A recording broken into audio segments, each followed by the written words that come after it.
Hello friends. In this lockdown period, it became very necessary to stay safe and study at home. So, with a view to enrich students of law with the knowledge, I, Assistant Professor Shivkanya Kadam, Department of Law, Government Institute of Forensic Science, Nagpur, started a lecture series on Indian Penal Code 1860. Welcome all in the first session of lecture series. Friends, we are going to start our lecture series with the first chapter, that is historical background of enactment of Indian Penal Code in India. So, friends, let us start. Friends, when we look back into the past, we came to know that at the beginning the society was uncivilized one. There was no any existence of law in the primitive societies. So the man, he himself was protecting his property and his body. But gradually, when he realized the importance of living in groups and communities, the process of civilization gets started.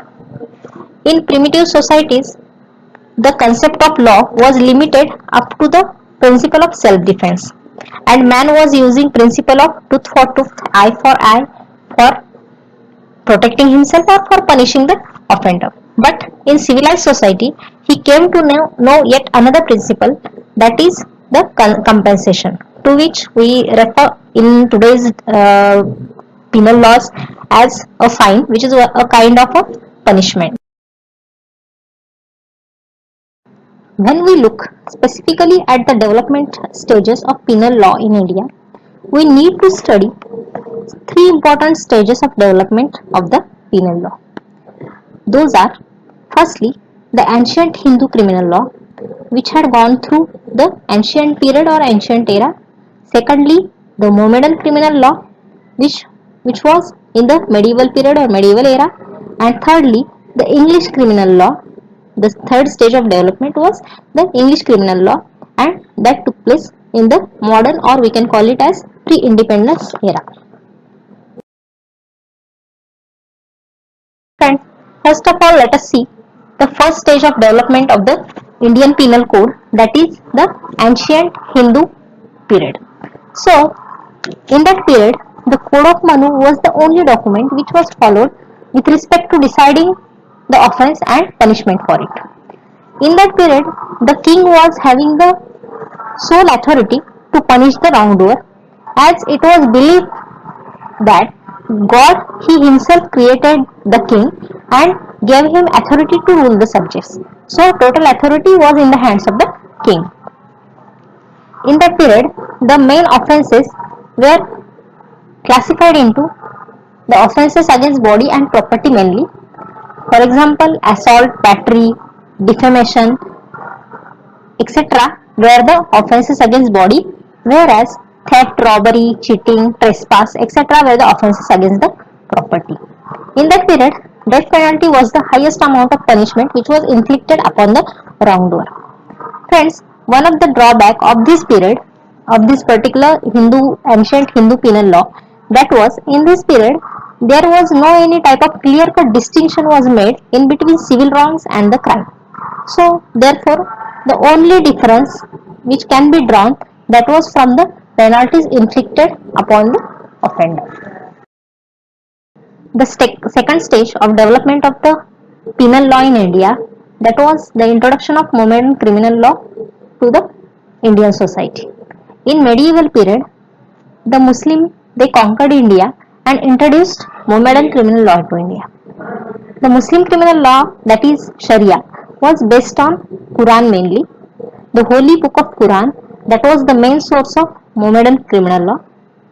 When it was realized that some principles were not mentioned in the Quran, then there came up Sunnah to meet the necessities of the time.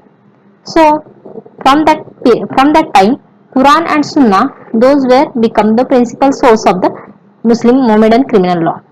As per Mohammedan criminal law, crimes were mainly divided into two categories.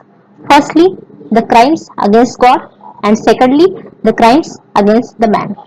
Crimes against the God are such as drunkenness, adultery, etc.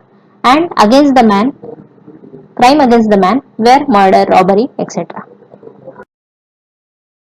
As per the Muslim criminal law, the punishments were also classified into four categories. Firstly, the qisas, or we can call it as retaliation. Secondly, diyut or blood money. Thirdly, had or fixed penalties. And fourthly, tazir, or we can call it as discretionary punishments. So, in retaliation, if the offences were against the persons, then the retaliation, that is a kind of punishment which may be provided. If no retaliation is allowed, in that particular case, victim may demand blood money, that is just like a compensation paid to the victim. Then next is the fixed penalty.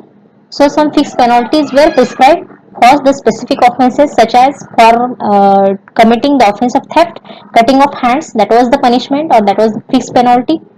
And if no any type of punishment was prescribed, then it is the discretion of the judge to decide the amount of punishment. That is the fourth category, that is called as tazir.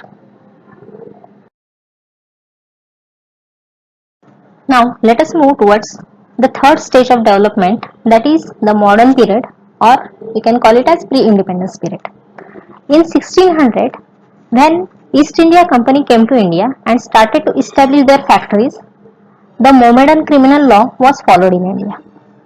When Britishers started to expand their administration by taking control of presidencies of Bengal, Bihar and Orissa, they realized that there were many defects in the Mohammedan criminal law, such as Mohammedan criminal law prescribing different types of punishment for the same offences.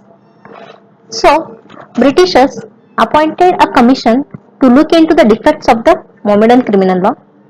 The commission submitted its report and recommended for enactment of a penal code to bring uniformity into the penal laws in India. Thereby, the first Elphinstone Code was enacted by Britishers, which contained 41 sections for the presidencies under their control. But yet, in remaining portion of India, the same defective criminal laws were followed. So, there arose need to enact an uniform penal law for whole of India. Friends, by Charter Act of 1833, British government appointed a commission. The main objective behind appointment of a commission was to enact a penal code for India. Lord Macaulay was appointed as a chairman of that commission. Some other members were also accompanying him, such as Sarvashri, Macleod, Anderson and Millett. So those four persons, along with Lord Macaulay, the commission was set up. In 1837, commission prepared a draft and submitted it to the Governor General. As there were some lacunas and need of modifications was there in the draft, so the revision was took place and the draft was revised by Sir Burns Peacock along with J.W. Colville and some other members. Finally, the drafting of the code that was completed in 1850 and it was presented to the Legislative Council in 1856. The bill was passed on 6th October 1860 and it became the law on the same day by getting assent of the Governor General on it. The law, or the Indian Penal Code 1860, came into force from 1st January 1862 and made it applicable to whole of India. Friends, when we look at the Indian Penal Code 1860, we come to know that it is the first substantive criminal law of India. It defines offences and provides punishments for the offences. The offences were divided into 23 chapters and contains 511 sections. The Act, the Code, extend to whole of India except state of Jammu and Kashmir, as Jammu and Kashmir is having special status with respect to the applicability of the law. Every person he is liable under this code without any distinction as to caste, creed, nationality, status, etc.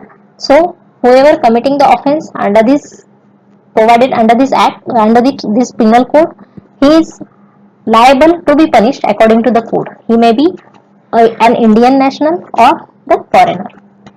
but only some persons are there who were provided with some special privileges and immunities under from the criminal liability, such as President of India, governors of the states, foreign sovereigns, diplomatic agents, etc. When we look at the features of the code, this is a general penal code applicable to whole of India. Until 1940, it could not made applicable to some princely states as they were having their own legal systems. But after independence, it made applicable to the princely states as well. After independence and partition, Indian Penal Code was inherited by the successor states, such as Dominion of India and Dominion of Pakistan. This code is also adopted by Burma, Ceylon, Malaysia, and Singapore, etc.